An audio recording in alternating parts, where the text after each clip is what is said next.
Goodness me, Angela, this is the last thing that the Princess of Wales needs, surely, when she's recuperating from abdominal surgery. Lots of question marks and indeed rumours about how she's doing, to have the stress of her uncle possibly blabbing on national television. Yes, I think it's the most terrible thing to do, and I think it's nonsense where people say he'll only say anything that's nice about Catherine and William. He won't say anything that's not nice. That's not quite the point, or understanding what he's going in for. They don't want him for his own personality, because none of us, exactly, you may well laugh, none of us are interested in him. But what he then says about his family, that's what they want. And because they leave the mic on all the time, 24 hours a day, yes, he can slip and he can say something about her because he's not used to being on the television. I'm not sure he'd know anything about her health condition. I mean, we would all have cousins and things, and we wouldn't know what goes on in their lives, nieces or nephews or whatever.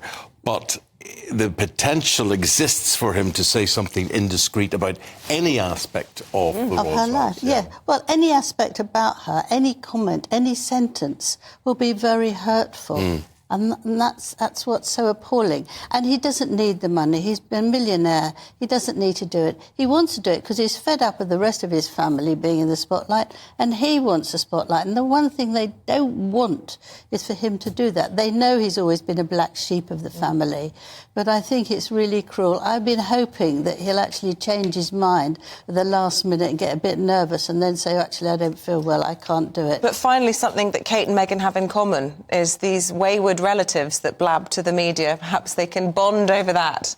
Yes. Well, a lot of people have that one person in the family that make it very hard for them, and they don't want to ignore him completely because they are members of the family, but on the other hand, they want them to shut up. Yeah. Meanwhile, we have got the Queen, as in Queen Camilla. Yes. The news is she's going on holiday, Angela. You know what? I have nothing against politicians going on holiday or the Queen in this situation, except the timing just does not seem good on this. My view is that King Charles insisted that she had a break. She's working non-stop. She's done so much in this last week. She's also been there for him all the time. And I think it's a sign that he might have improved quite well, and he'll say, why don't you take a break? Some people say she's going to spend it with her children and with Charles, and some say she's going, say that she might be going to India, although she hates flying, because there's a marvellous spa there. She's been there several times before, and they can give her the one-over in 2 days and she can come back a new woman. It's very good, and she's been there before and she absolutely loves it. But she would not do this unless the King said to her, I know you're really tired. Please, you can't keep this up. Go away. She'll be back by next week when she's doing an engagement on Saturday. So you see it as a sign that his health is doing well, and we've also heard, haven't we, over the weekend, it's doing better, that Anthony Albanese, the Prime Minister in Australia, is preparing for King Charles to go ahead with his tour of duty in the autumn. Yes. So perhaps that's another indication that behind the scenes, word's getting out that the King's doing well. I think it's another indication that we feel optimistic. I don't think that you can actually think about November, I think it's October, November. I don't think you can actually not plan it. But on the other hand, you can't, you have to wait and see. But I know he really wants to do that. Obviously he does. It's very important for the Commonwealth.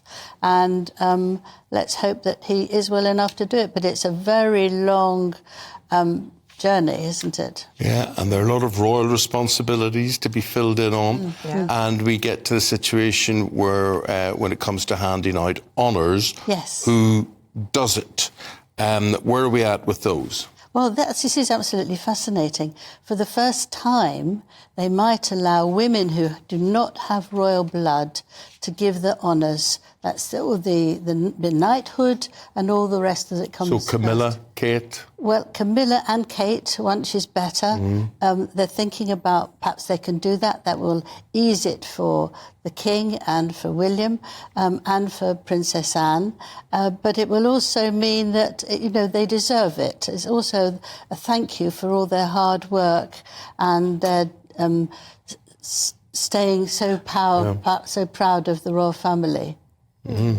What makes sense, doesn't it? I think if you're, able to be queen of the country, you should be able to bestow honours upon people. I think it's very interesting that it's not, they've been so keen of royal blood.